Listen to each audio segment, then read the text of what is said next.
Rims the Eastern India amadi North East ki Oina Ahanba Endobronchial Tumour Cryoresection Maipakna Toukhre. Regional Institute of Medical Science Rims ki achauba Maipakpa ama Oina Endobronchial Tumour Cryoresection and debulking procedure pangthokpa ngamkhre. Hariba achievement asi Department of Respiratory Medicine Rims ki achauba Maipakpa amani. Procedure asi Jai Humfadara Suraba lungs cancer na naraba nupa patient amada pangthuki hari.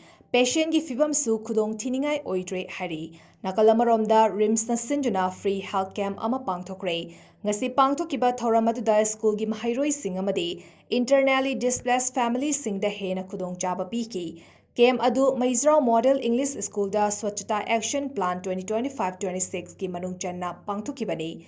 Department of Medicine, Physical Medicine and Rehabilitation PMR Ophthalmology amadi ENT gi doctor singna consultation treatment amadi counseling service sing fanghanki.